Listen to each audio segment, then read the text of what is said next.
Subscribe करिए हमारे channel target UP TET CTET को और बेल आइकन को दबाइए।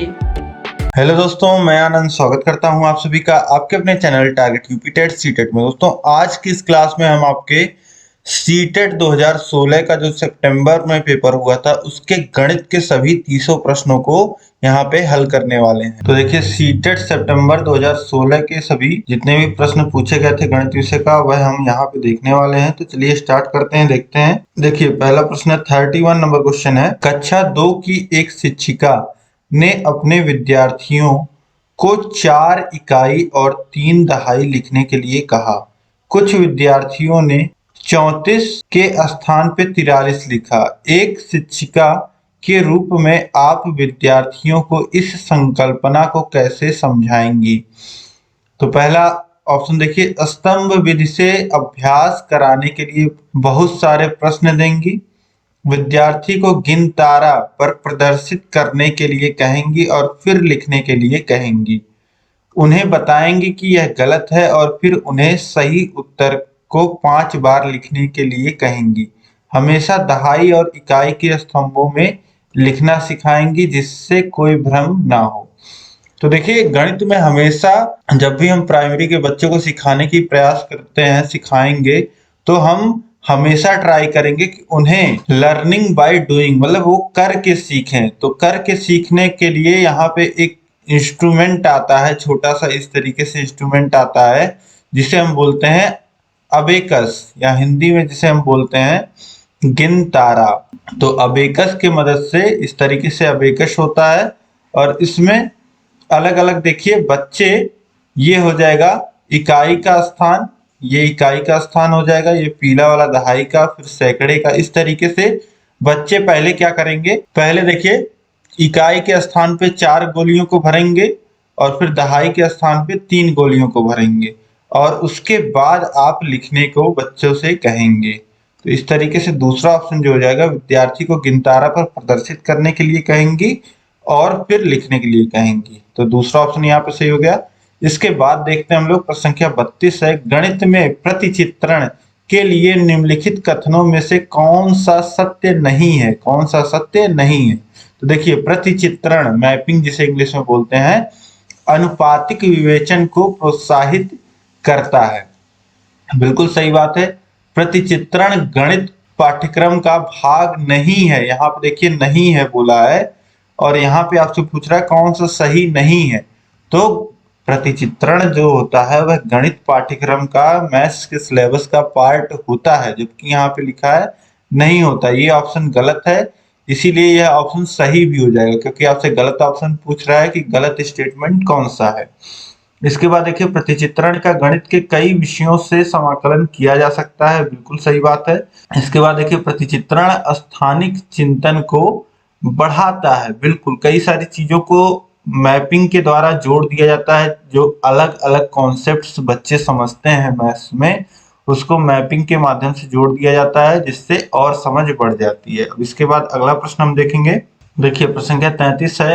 आकृतियों के निम्नलिखित पहलुओं में से किसका प्राथमिक स्तर से कोई संबंध नहीं है? कोण, सममिति, चौपड़ या प्रतिरूप? तो चौपड़ का संबंध नहीं होता है। टेंसिलेशन जो होता है यह एक तरीके से 3D जो होता है, 3D में जो पैटर्न रिपीट होते हैं उनको समझने में मदद करता है। टेंसिलेशन वही होता है, ठीक है। तो इस तरीके से आकृतियों में निम्नलिखित पहलुओं में से किसका प्राथमिक स्तर पे कोई संबंध नहीं है? तो चौपड़ का आप कर सकते हैं। तो तीसरा जो हो जाएगा यह सही हो जाएगा। इसके बाद देखिए, प्रश्न संख्या 34 है। गणितीय खेल और पहेली मदद करते हैं गणित के प्रति सकारात्मक अभिवृत्ति को विकसित करने में। देखिए, क्या होता है कि मैथ से बहुत बच्चों को डर लगता है, तो गणित के खेल और पहेलियां क्या करते हैं कि सकारात्मक, शुरू से ही सकारात्मक एटीट्यूड बच्चों में डेवलप करते हैं। इसके बाद देखिए, ऑप्शन बी है गणित और प्रतिदिन के विचारों में संबंध स्थापित करने में। तो ये भी सही है। इसके बाद देखिए, गणित को आनंददायक बनाने में, ये भी सही है। समस्या समाधान की कौशल को प्रोत्साहित करने में, तो कोई भी समस्या आती है बच्चों के सामने तो वो कैसे सॉल्व करते हैं इसको भी मदद करता है खेल और पहेली, ठीक है। तो यहाँ पे सही विकल्प का चयन कीजिए बोला गया, तो चारों ही विकल्प सही हैं। तो यहाँ पे आप देखिए पहला जो ऑप्शन है ए बी सी डी, यह जो हो जाएगा सही हो जाएगा। ठीक, अब इसके बाद आगे बढ़ते हैं हम लोग। देखिए प्रश्न संख्या 35 है, एक दिए हुए आयत और समांतर चतुर्भुज का क्षेत्रफल समान है, परंतु कक्षा 4 के अनेक शिक्षार्थियों ने उत्तर दिया है कि समांतर चतुर्भुज का क्षेत्रफल अधिक है, और शिक्षक शिक्षार्थियों को यह समझाने में किस प्रकार सहायता कर सकता है कि दोनों का क्षेत्रफल समान है। देखिए यहाँ पे प्रश्न में क्या कह रहा है कि एक दिया हुआ आयत और समांतर चतुर्भुज का जो क्षेत्रफल है समान है, परंतु जो है वो कक्षा 4 के अनेक शिक्षार्थी जो है वह उत्तर दे रहे हैं कि समांतर चतुर्भुज जो है उसका क्षेत्रफल अधिक है। तो शिक्षक शिक्षार्थियों को यह समझाने में किस प्रकार सहायता कर सकता है कि दोनों का क्षेत्रफल, देखिए पैमाने के प्रयोग से, जियो बोर्ड के प्रयोग से, आरेख ग्राफ के प्रयोग से, ग्राफ पेपर के प्रयोग से, या फिर कागज मोड़ने के प्रयोग से। अब देखिए सबसे आसान होगा ग्राफ के माध्यम से समझाना। ग्राफ में क्या होता है, हर एक खाना एक यूनिट जो है वह दर्शाता है। ग्राफ जो होता है हर एक यूनिट दर्शाता है।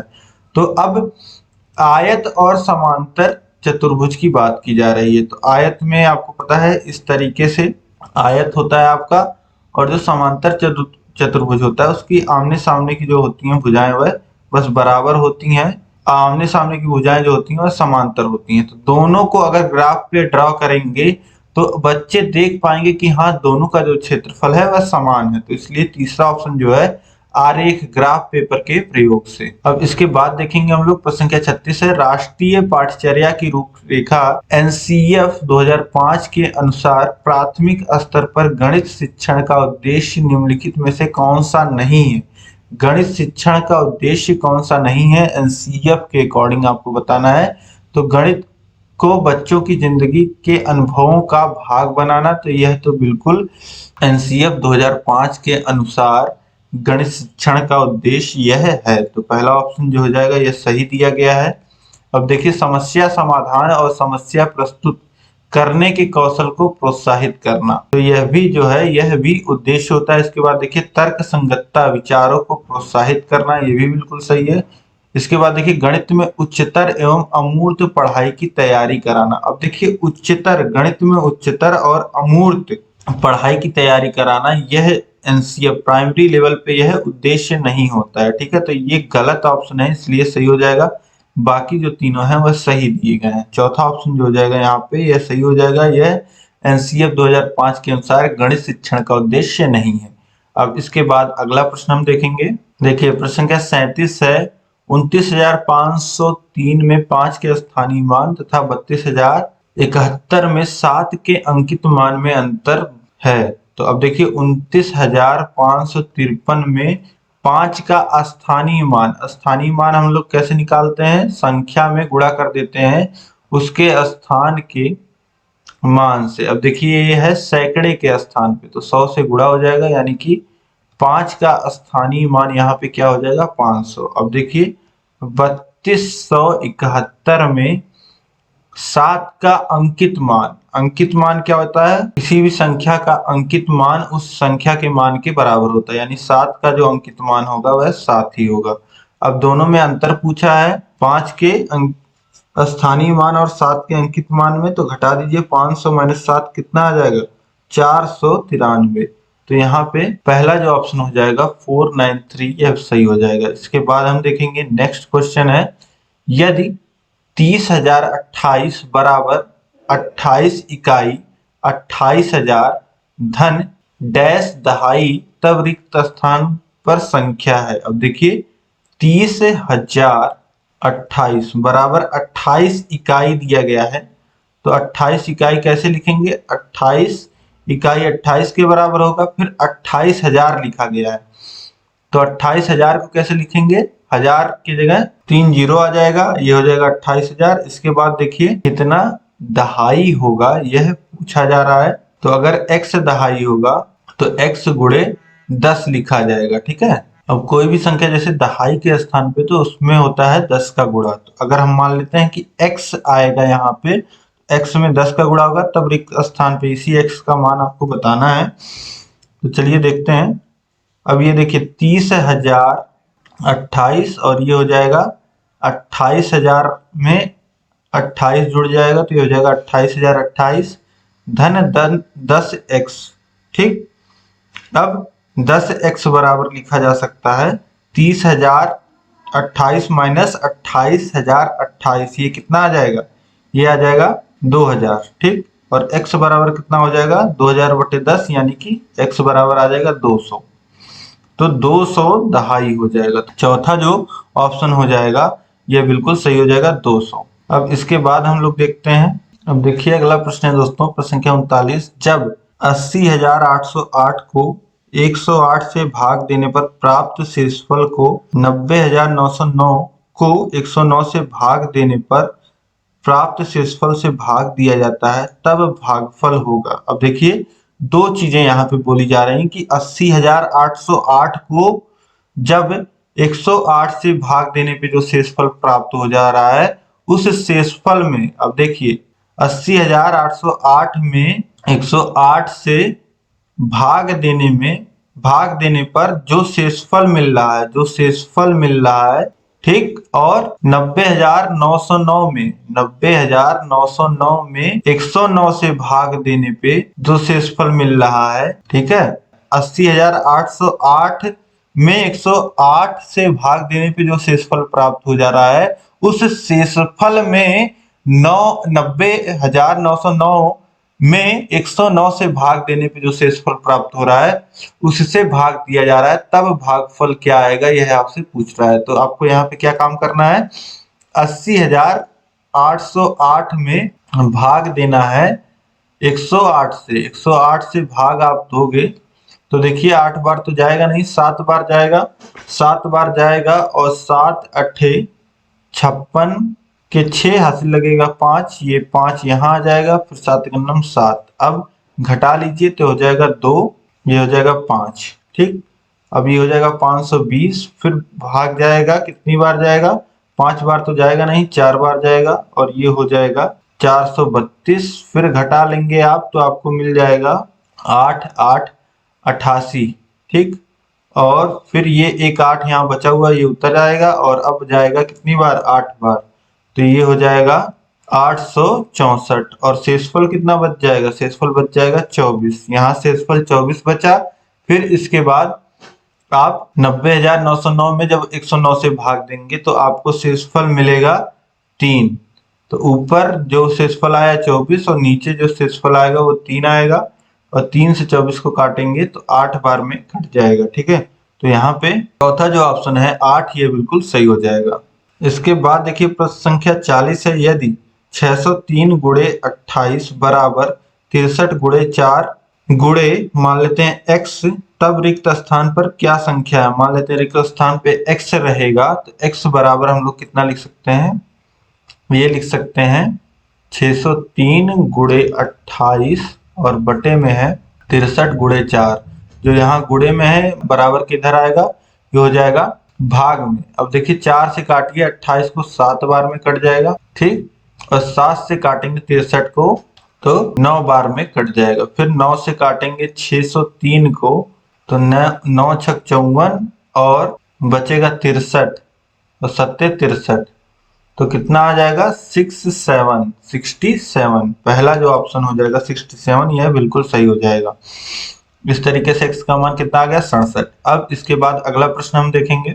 अगला है देखिए 41 नंबर। 200 और 400 के बीच में 30, 45, 60 का सबसे छोटा सार्वगुणज भागा 15, 24 तथा 45 का सबसे बड़ा सार्वगुणनखंड बराबर है। अब यहाँ पे देखिए दो चीजें आपको निकाल करके फिर उनमें भाग करना है। पहले आपको क्या निकालना है?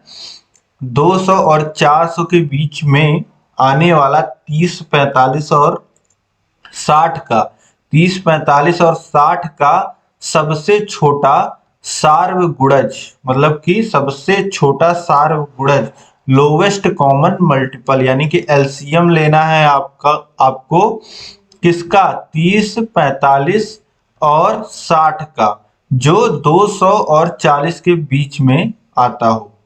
ठीक है, ये एक कंडीशन है।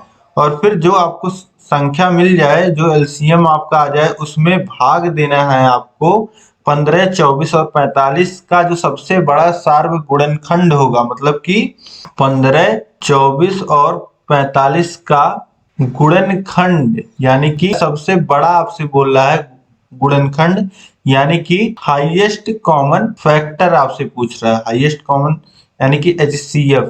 तो अब देखिए एलसीएम आप निकालोगे 30, 45 और 60 का, तो आपको मिल जाएगा 180। ये एलसीएम आपको मिल जाएगा, लेकिन यहाँ पे कंडीशन डाल दिया है 200 और 400 के बीच में होना चाहिए, 200 और 400 के बीच में होना चाहिए। तो अब देखिए 180 आपको मिल गया, लेकिन 200 और 400 के बीच में होना चाहिए। तो देखिए अब इसमें क्या करेंगे, अगर 180 जो है वह हमारा लोएस्ट कॉमन मल्टीपल है, तो इसमें 180 में अगर हम लोग अगर इसका गुणा करते हैं किसी संख्या में, जैसे 2 से गुणा करते हैं, तो 360 जो आएगा वह भी क्या होगा, या इसमें गुणे 3 करते हैं तो जो भी आता है 540 आता है, वो भी क्या होगा, वह भी 30, 45 और 60 का मल्टीपल ही होगा। लेकिन हमें मल्टीपल कौन सा लेना है, हमें 200 और 400 के बीच वाला लेना है। तो 200 और 400 के बीच में जो इन संख्याओं का मल्टीपल पड़ेगा वह पड़ेगा 360। तो हमारा पहला जो हो जाएगा वह 360 हो जाएगा, और 15, 24 और 45 का HCF आप निकालोगे, बड़ी से बड़ी संख्या जो इन तीनों को विभाजित करती हो वह आएगा 3। ठीक, तो 360 में भाग देना है हमको 3 से, जैसा कि यहाँ भाग का चिन्ह आप देख पा रहे होंगे। ये कितना आ जाएगा, ये आ जाएगा 1 और 2 और 0, यानी कि 120। चौथा ऑप्शन जो हो जाएगा 120, ये बिल्कुल सही हो जाएगा। इसके बाद देखिए क्वेश्चन नंबर 42 है, एक संख्या 100 के आधे से छोटी है और 4 दहाई तथा 5 दहाई के बीच में है। इसके इकाई का अंक दहाई के अंक से 1 कम है। यदि संख्या में अंकों का योग 7 है तो अंकों का गुणनफल है। अब देखिए एक संख्या की बात की जा रही है और उसके बारे में पहले से बता दिया गया है कि वह 100 के आधे से छोटी है, यानी कि 100 का आधा कितना हो गया, 100 का आधा हो गया 50। यानी संख्या जो है हमारी, संख्या के बारे में हमें पता चल गया कि संख्या हमारी 50 से छोटी है। इसके बाद बोल दिया गया कि 4 दहाई तथा 5 दहाई के बीच में है। 4 दहाई यानी कि 40 और 5 दहाई यानी कि 50। तो 50 से छोटी है और 40 और 50 के बीच में है। ठीक, यानी यह संख्या 40 और 50 के बीच में आ रही है, आपको इतना पता चल गया। अब इसके आगे देखिए, इसके इकाई का अंक दहाई के अंक से 1 कम है। यह हमें पता चल गया कि संख्या का जो इकाई का अंक है वह दहाई के अंक से 1 कम है और दोनों का योग 7 है। तो इस तरीके से आप अंदाजा लगाइए कि अगर 41 होगा तो इकाई का अंक 3 कम है, 42 होगा तो 2 कम है, 43 होगा तो इकाई का अंक 1 कम है और दोनों का योग भी 7 है। यानी कि संख्या हमें मिल गई, संख्या क्या होगी, 43 होगी। अब इसके आगे क्या पूछ रहा है, ये तो अंकों का गुणनफल है। अंकों का योग देखिए 7 दिया गया है, अंकों का गुणनफल पूछ रहा है, तो अंक है 4 और 3 और इसका गुणनफल हो जाएगा 4 त्रिक 12। तो दूसरा ऑप्शन जो हो जाएगा 12, यह बिल्कुल सही हो जाएगा। इस तरीके से आपको यह प्रश्न बिल्कुल ध्यान से करना था, आप कर लेते। अब इसके आगे हम लोग बढ़ते हैं। देखिए प्रश्न संख्या 43 है, किसी विद्यालय में 360 विद्यार्थी हैं जिनमें से 2/3 लड़कियां हैं और शेष लड़के हैं। लड़कों की संख्या के 3/4 खिलाड़ी हैं, जो खिलाड़ी नहीं हैं उन लड़कों की संख्या है। अब एक विद्यालय में 360 विद्यार्थी हैं जिनमें से 2/3 लड़कियां हैं, तो लड़कियों की संख्या कितनी हो जाएंगी, लड़कियां अगर हम जोड़ें कितनी हो जाएंगी, तो हो जाएंगी 360 का 2/3 यानी 2 गुणे 3। अब 3 से काटिए तो 1 और 2 120 और लड़कियों की संख्या कितनी आ गई 240, यानी कि लड़कों की संख्या कितनी हो जाएगी 360 कुल संख्या है, उसमें से लड़कियों की संख्या घटा दीजिए तो यानी कि 120 जो हो जाएगी यह लड़कों की संख्या हो जाएगी। अब बोल रहा है कि 120 जो लड़कों की संख्या है, उस लड़कों की संख्या में से 3/4 खिलाड़ी हैं, तो जो बचे हुए लड़के हैं उनकी संख्या आपको बताना है। अब 120 का 3/4 जो है वह खिलाड़ी हैं। खिलाड़ी लड़कों की बात की जाए तो वह कितने हैं, 120 के 3/4, तो ये निकाल लीजिए कितना आ जाएगा, 30, यानी कि 90 लड़के जो हैं वह कितने हैं, खिलाड़ी हैं। 120 लड़कों में से 90 लड़के खिलाड़ी हैं, तो 30 लड़के क्या हो जाएंगे, जो खिलाड़ी नहीं है। तो तीसरा ऑप्शन सही हो जाएगा। अब इसके बाद हम देखते हैं, इसके बाद देखिए प्रश्न संख्या 44 है। हरीश ने एक स्कूटर 49,553 में खरीदा। उसने 8,076 का नकद भुगतान किया तथा शेष रकम को 37 बार किस्तों में देने पर राजी हुआ। प्रत्येक किस्त की राशि है। अब देखिए 49,553 रुपए का स्कूटर है, जिसमें से 8,776 रुपए वह तुरंत दे रहा है। ठीक है। अब इसके बाद जो शेष राशि बच रहा है उसको 37 बार किस्तों में देगा। तो एक किस्त कितने की आएगी यह आपसे पूछ रहा है। अब हम देख लेते हैं कितनी राशि शेष रह जा रही है। तो अब देखिए 49,553 में से घटाएंगे 8,076, तो देखिए 3 में से 6 जाएगा, बच जाएगा 7, हासिल आके 10 हो जाता है। तो अब ये बच गया 7 और यहाँ बचा है 4 और हासिल आएगा तो हो जाएगा 14। 14 में से 7 जाएगा तो बचेगा 7, फिर 4 में से 0 घटेगा तो 4, और अब 9 में से 8 घट जाएगा तो 1, और यहाँ बचा है 4। तो ये कितना हो गया, ये हो गया 41,477। ठीक, इतना आ गया। यही 41,477 रुपए जो हैं, इन्हीं का 37 किस्त बनवा रहा है। वह 37 किस्तों में डिवाइड किया है बराबर बराबर। तो अब 37 से काटिए, देखिए इस संख्या को, 41 कटेगा एक बार में और बच जाएगा कितना, 4। फिर 4 और 4 हो जाएगा 44, फिर एक बार जाएगा और कितना बच जाएगा, 44 में से 37 घटा लेंगे आप तो बच जाएगा 7 और हो जाएगा 77, और जाएगा 2 बार, 2 बार जाएगा तो कितना है, 77 में से फिर घट जाएगा 74 और बचेगा 3 और बच जाएगा 37, जो कि एक बार चला जाएगा। यानी कि एक किस्त कितने की पड़ेगी, 1121, यानी कि 1,121 रुपए। तीसरा जो ऑप्शन है 1,121 रुपए, यह बिल्कुल सही हो जाएगा। अब उसको हर महीने या जो 37 बार वह किस्त देना चाह रहा है वह उसको 1,121 रुपए देना होगा। अब इसके बाद अगला प्रश्न हम लोग देखते हैं। प्रश्न संख्या 45 है। एक रेलगाड़ी हैदराबाद से शुक्रवार को समय 13:15 पर चली और शनिवार को बेंगलुरु समय 7:30 पर पहुंची। यात्रा में लगा समय था। और देखिए 13:15 कब बजता है, दिन में दोपहर 1:15 पे। तो दिन में दोपहर में 1:15 पे गाड़ी जो है वह चली है शुक्रवार को हैदराबाद से। ठीक है। उसके बाद वह अगले दिन शनिवार को सुबह सुबह 7:30 पे पहुंच गई है। ठीक है। तो अब देखिए दोपहर में चली होगी, फिर उसके बाद गाड़ी जो है वह रात तक चली होगी। गाड़ी जो है वह रात 12 बजे तक चली होगी। तो रात 12 बजे तक कितना समय हो गया होगा, रात 12 बजे तक आप समय जोड़ लीजिए। फिर 12 बजे के बाद तो सुबह 7:30 तक चली है, तो 7 घंटे 30 मिनट ये हो गए। और इससे पहले के आप जोड़ लीजिए। इससे पहले देखिए, मान लेते हैं 1 ही बजे गाड़ी अगर चली है, 1 बजे चली है तो 11 घंटे चलती, लेकिन 1 बजे के बाद यह चली है 1:15 पे, तो 10 घंटे 45 मिनट ये गाड़ी चली है और 7 घंटे 30 मिनट ये चली है। तो अब देखिए 30 मिनट और 45 मिनट ये हो जाएगा, समझ लीजिए 15 मिनट 1 घंटा। तो 1 घंटा इधर जुड़ जाएगा, 13, 10 घंटे ये और 7 घंटे ये, 10 घंटे और 7 घंटे 17, और हासिल जो लगा था 18। तो 18 घंटे 15 मिनट गाड़ी चली है। तो चौथा ऑप्शन जो हो जाएगा 18 घंटे 15 मिनट, यह बिल्कुल सही हो जाएगा। इसके बाद देखिए प्रश्न संख्या 46 है। 15 दिनों में मिनटों की संख्या बराबर है निम्न में से किसके सेकंडों की संख्या के।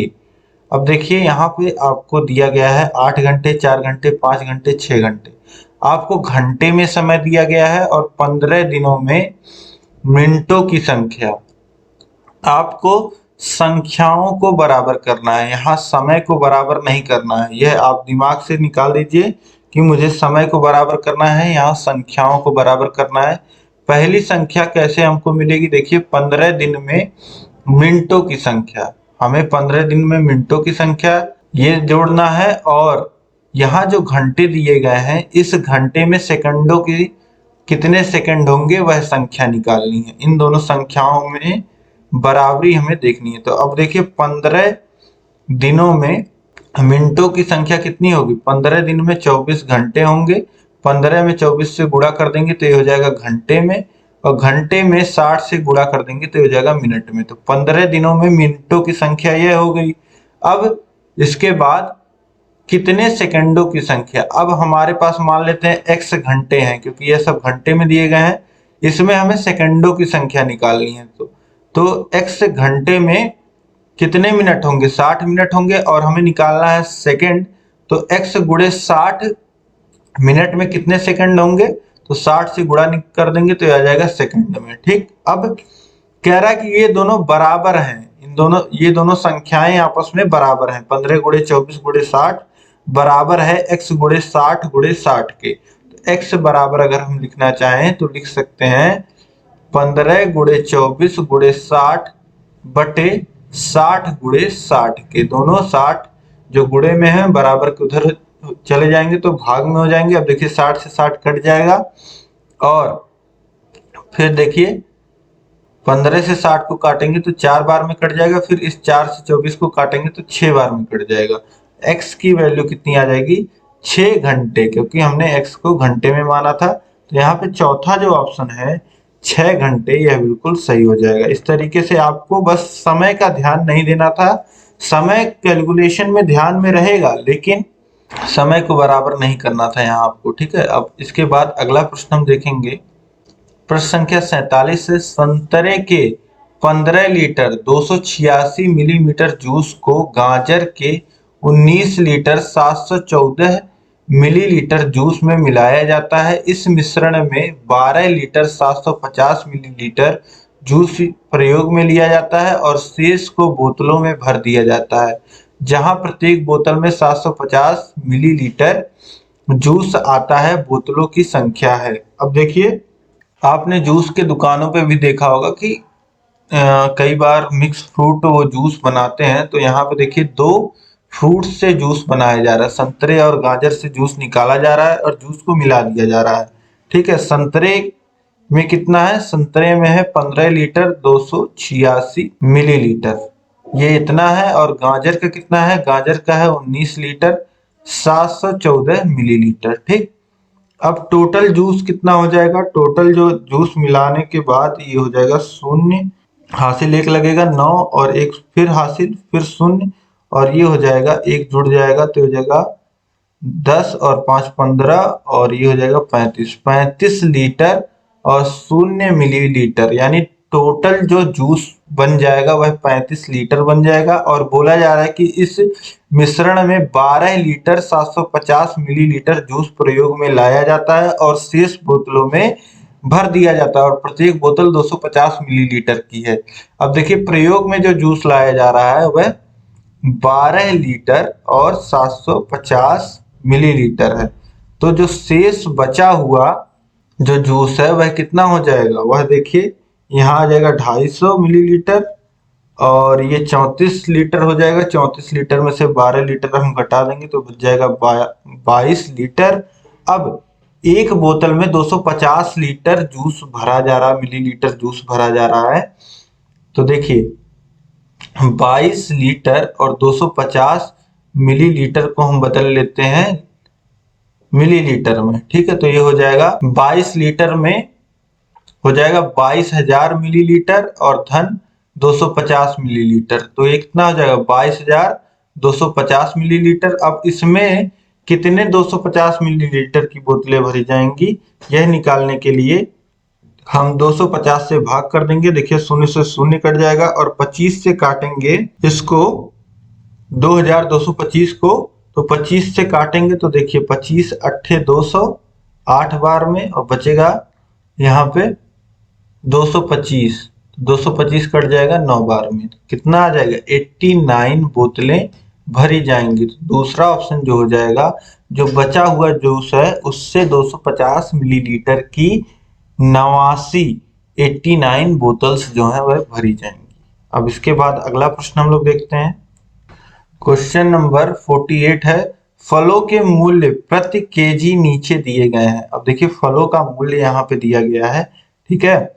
खरबूजा, चेरी, अंगूर, सेब, ये सभी हैं फल, और इनका जो प्रति केजी दाम है, मतलब 1 किलो कितने रुपए का मिलता है, यह आपको दिया गया है।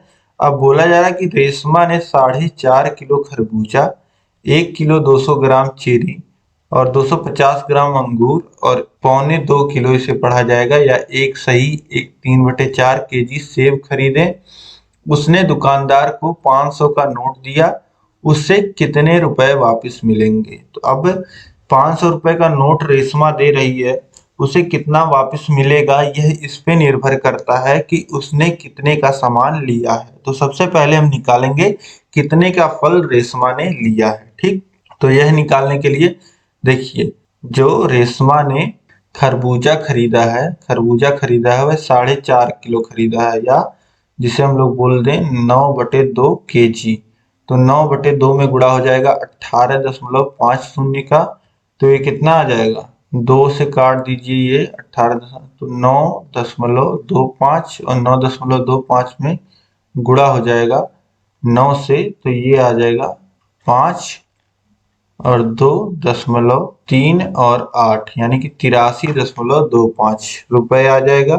इसी तरीके से चेरी का दाम निकालना होगा। तो चेरी का दाम निकालने के लिए देखिए कितना है, 1 किलो 200 ग्राम, यानी कि 5 से आप अगर मान लीजिए तो इसे लिख सकते हैं आप 6/5 और गुणे 72।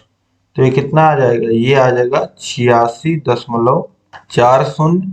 चेरी का दाम हो गया। और इसी तरीके से अगर अंगूर का आप निकालें, अंगूर का अगर आप निकालते हैं तो अंगूर का हो जाएगा, अंगूर कितना लिया है, अंगूर लिया है 250 ग्राम, मतलब 1/4। तो अंगूर का दाम 120 गुणे 60 गुणे 1/4 हो जाएगा। तो ये कितना आ जाएगा, ये आ जाएगा 30.15। और फिर सेब का दाम अगर हम निकालते हैं तो सेब का दाम कितना आ जाएगा, सेब का दाम आ जाएगा, कितना लिया है, ये लिया है 7/4 गुणे कितना दाम है 78.40। अब ये गुणा करके आप निकालोगे तो आ जाएगा 137.20। अब इसके बाद आपको क्या करना है, इसके बाद सभी को जोड़ लेना है। देखिए जो खरबूजे का दाम निकालना है हमने 83, फिर उसके बाद चेरी का 86, फिर उसके बाद अंगूर का 30.15, फिर उसके बाद सेब का 137.20। तो यहाँ पे आप सबको जोड़ोगे तो ये आ जाएगा 337 रुपए, 337 रुपए। अब 337 रुपए जब आ जाएगा तो 500 का नोट दिया है, इसमें से 337 रुपए आप घटा लोगे तो आपको कितना मिल जाएगा, आपको मिल जाएगा 163 रुपए। तो रेशमा को कितने रुपए वापस मिलेंगे, 163 रुपए। तीसरा ऑप्शन जो हो जाएगा यह बिल्कुल सही हो जाएगा। इसके बाद अगला प्रश्न हम देखते हैं, प्रश्न संख्या 49। साबुन की एक टिकिया का आकार 7 सेंटीमीटर गुणे 5 सेंटीमीटर गुणे 2.5 सेंटीमीटर है। दो पेटियों में जिसकी आंतरिक माप 56 सेमी, 0.4 मीटर, 0.25 मीटर है। साबुन की इन टिकियों की अधिकतम संख्या पैक की जा सकती है। अब यहाँ पे देखिए, ऐसे आप दिमाग में अपने इमेजिन करिए एक गत्ता, एक गत्ते में आपको रखना है ढेर सारा साबुन, ठीक, साबुन रखना है।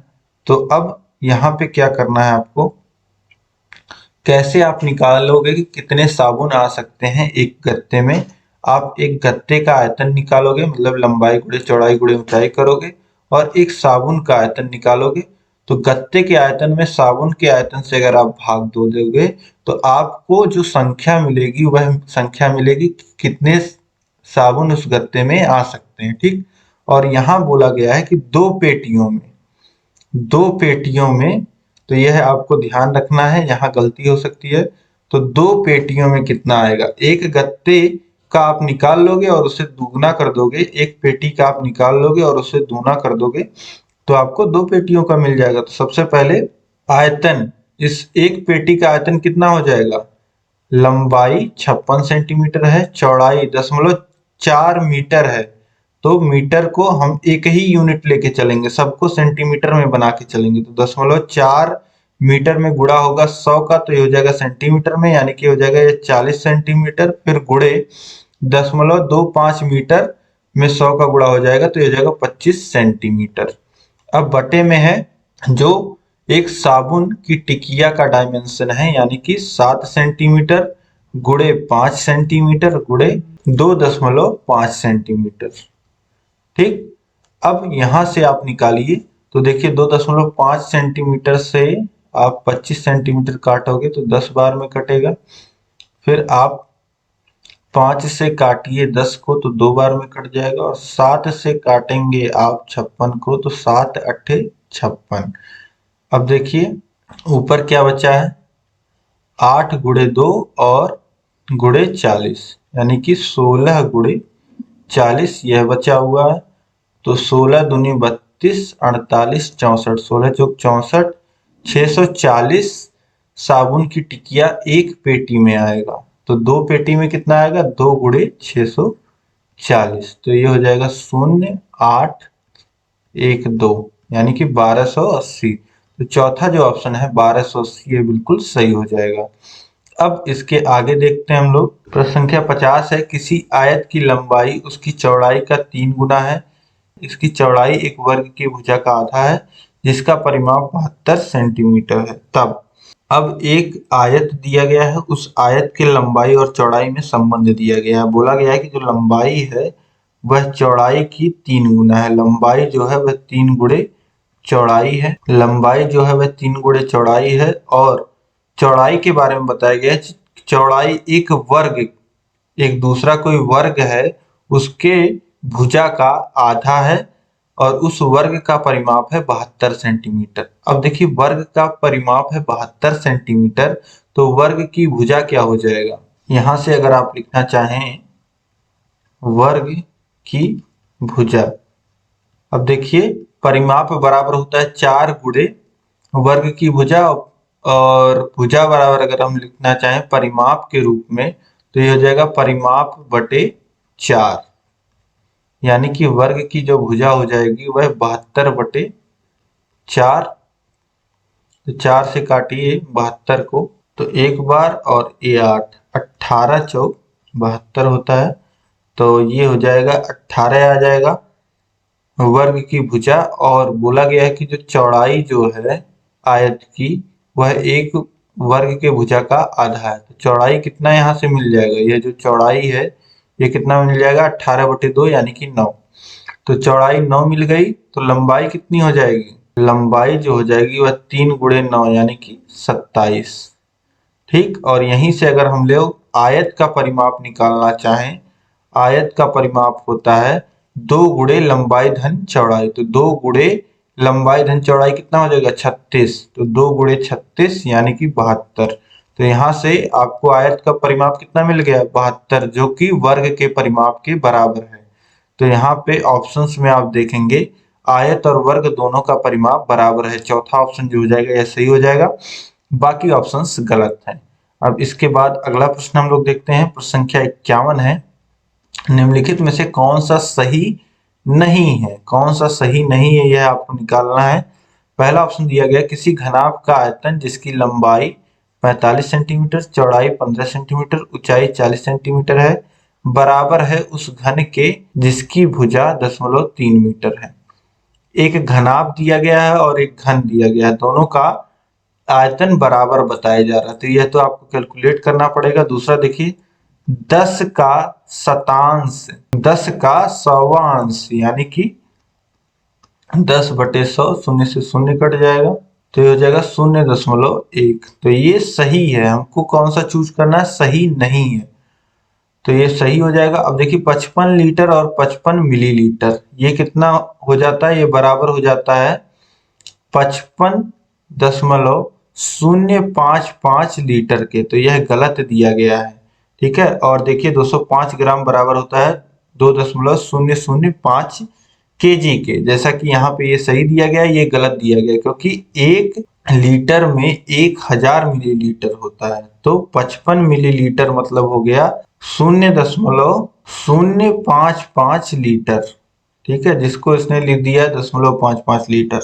ठीक है। तो ये गलत हो जाएगा, इसीलिए यह सही हो जाएगा। तीसरा ऑप्शन जो हो जाएगा यह गलत स्टेटमेंट है, इसीलिए यह सही हो जाएगा, क्योंकि गलत ही पूछा है। अब इसके बाद देखिए प्रश्न संख्या 52 है, 2 अंकीय संख्या को दूसरी 1 अंकीय या 2 अंकीय संख्या से गुणा करने के लिए की प्रक्रिया को समझने के लिए निम्नलिखित में से कौन सी पूर्व जानकारी होना आवश्यक है।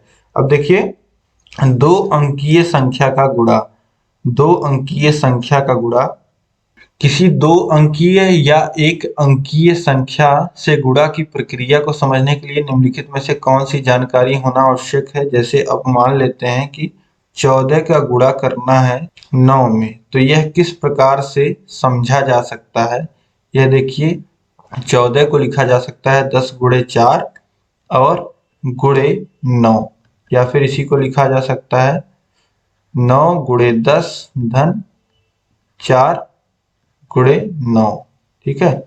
तो यह प्रक्रिया शुरू में समझने में बहुत काम आती है। तो यहाँ पे हम लोग क्या कह सकते हैं कि जो गुणन होता है, गुणा तो आना चाहिए और साथ साथ योग पे जो गुणन का वितरण होना होता है गुणन के रूप में, वह भी आना चाहिए। तो गुणन योग पर वितरण के रूप में यह जो जानकारी अगर पहले से आपको है तो आपको 2 अंकीय संख्या का गुणा आसानी से समझ में आएगा। तो दूसरा ऑप्शन गुणा योग पर वितरण के रूप में, दूसरा ऑप्शन सही हो जाएगा। इसके बाद देखिए प्रश्न संख्या 53 है, गणित से भयभीत होने और उसमें असफल होने के लिए निम्नलिखित में से किसे एक कारण नहीं माना जा सकता है। प्रतीकात्मक संकेत, गणित की संरचना, लैंगिक भेद, कक्षा कक्ष के अनुभव।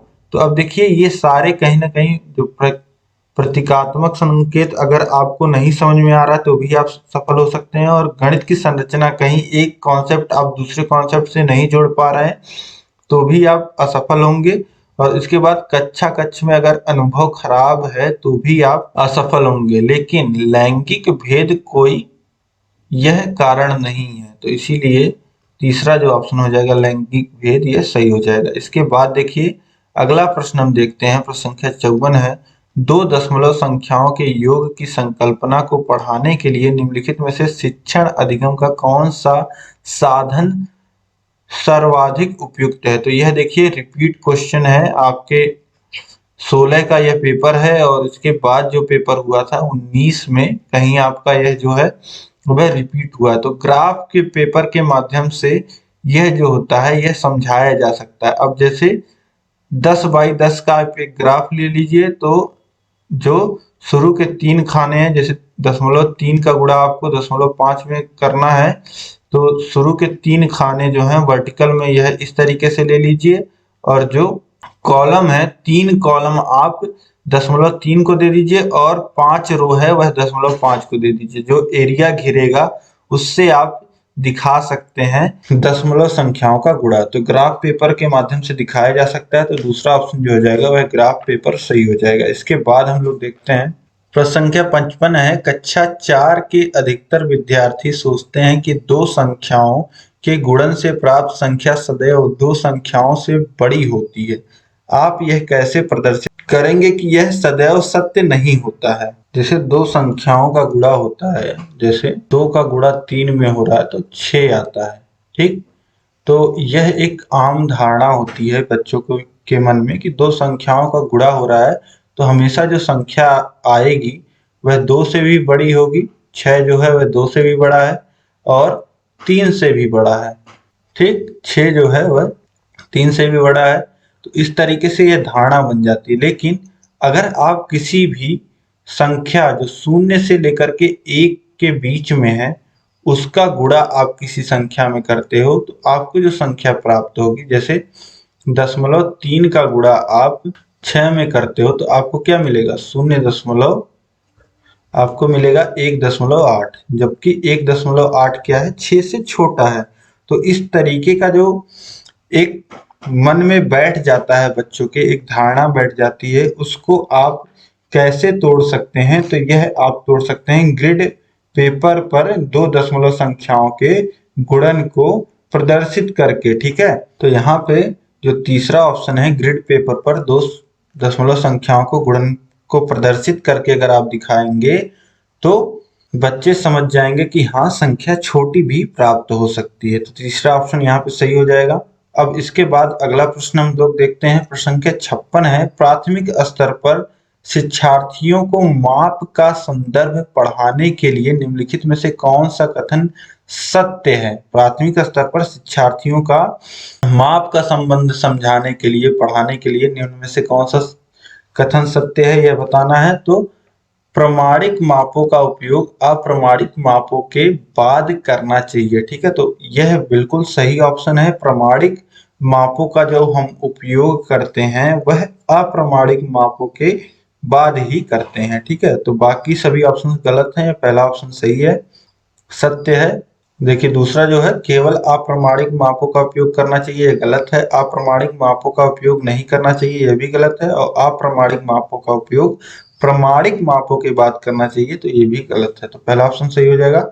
इसके बाद देखते हैं हम लोग, इसके बाद है प्रश्न संख्या 57, वास्तविक जिंदगी से गणित का संबंध बनाने के लिए अंतर विषयों को विकसित करने के लिए निम्नलिखित में से किन मूल्यों योजनाओं का उपयोग किया जा सकता है। अब देखिए, वास्तविक जिंदगी से गणित को जोड़ना है तो आपको क्या क्या चीजें करनी पड़ेंगी। यहाँ पे देखिए क्या दिया गया, सर्वेक्षण परियोजना जांच सूची, दूसरा है क्षेत्रीय भ्रमण मौखिक परीक्षा जांच सूची, क्षेत्रीय भ्रमण सर्वेक्षण परियोजना या क्षेत्रीय भ्रमण मौखिक परीक्षा ड्रिल कार्यपत्रक। तो सबसे सही जो ऑप्शन है वह है क्षेत्रीय भ्रमण, फिर सर्वेक्षण, फिर परियोजना। ठीक है, तो इस तरीके से सबसे पहले आप क्या करोगे, क्षेत्रीय भ्रमण, मतलब कि आप जानकारी लोगे कि हाँ, किस तरीके से गणित को वास्तविक जिंदगी से जोड़ा जा सकता है, फिर सर्वेक्षण, फिर परियोजना। अब इस तीसरा ऑप्शन यहाँ पे सही हो गया। इसके बाद देखिए प्रश्न संख्या 58 है, गणित के कक्षा कक्ष में दृष्टि बाधितों के लिए निम्नलिखित में से किनका प्रयोग शिक्षा के साधनों के रूप में किया जा सकता है। अब देखिए, जिन बच्चों को देखने में दिक्कत है उनको गणित कैसे पढ़ाया जा सकता है, उनको पढ़ाने के लिए किन साधनों का उपयोग किया जा सकता है, वह आपको यहाँ पे बताना है।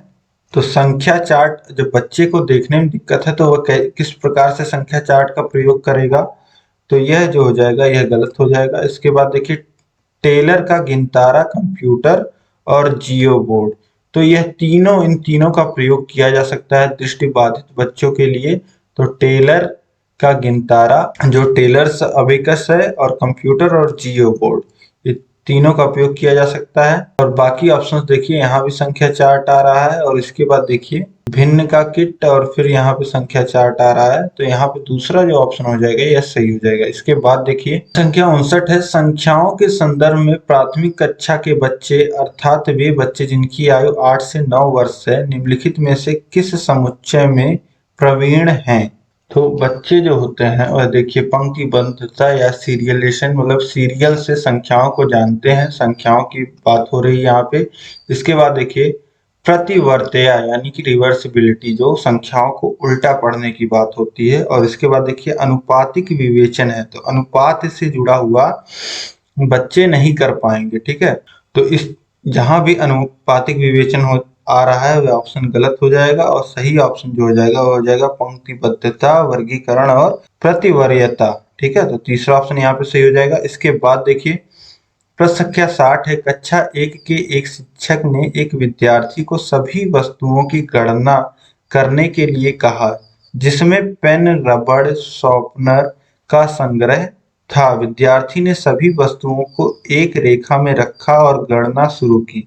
उसने 10 वस्तुओं के स्थान पर कहा कि 2 पेन, 5 रबड़ और 3 शॉर्पनर हैं। आपके विचार से विद्यार्थी को गणना के किन सिद्धांतों पर कठिनाई का सामना करना पड़ा होगा। अब देखिए 10 वस्तुएं हैं कुल, और कक्षा 1 का विद्यार्थी है और उससे सभी को गणना करने को कहा गया है, लेकिन उसने कहीं ना कहीं मिस्टेक की है। तो बच्चे को यहाँ पे पूछा जा रहा है कि विद्यार्थी को गणना के किस सिद्धांत पर कठिनाई का सामना करना पड़ा होगा। तो स्थिर क्रम अमूर्त सिद्धांत, या एकीकी संगतता सिद्धांत, अमूर्तन सिद्धांत, या अमूर्तन और असंगतता क्रम सिद्धांत। तो यहाँ पे बच्चे को जो दिक्कत आई होगी किन सिद्धांतों के बारे में, तो वह है अमूर्तन और असंगतता क्रम सिद्धांत, abstract and order irreversible principle. तो चौथा ऑप्शन यहाँ पे सही हो जाएगा। तो इस तरीके से यहाँ पे दोस्तों आपके पूरे जितने भी क्वेश्चन थे वह हमने देख लिया, 300 प्रश्न। अब उम्मीद है यह क्लास आपको पसंद आया होगा। आपको इस वीडियो को लाइक करना है, कम से कम अपने 5 खास मित्रों में आपको इस वीडियो को शेयर करना है, ताकि सभी लोग इसी तरीके से आसान भाषा में इस वीडियो को, जो भी आपका पेपर आया था, उसको सॉल्व कर पाए। तो शेयर करिएगा अधिक से अधिक, और कहीं भी कोई भी दिक्कत आ रही है तो आप मुझे कमेंट करके बताइएगा। आपके सजेशंस और जो भी आपकी दिक्कतें हैं आप जरूर बताइएगा, और कहीं भी कोई भी दिक्कत हो तो जरूर कमेंट करिएगा। अब देखिए सब्सक्राइब आप जरूर कर लीजिए चैनल को, ताकि इसी तरीके की महत्वपूर्ण वीडियोस आपको मिल जाए। और बगल में बेल आइकन होगा, उस पर ऑल सेलेक्ट कर लीजिएगा, ताकि सभी नोटिफिकेशंस आपको मिल पाए।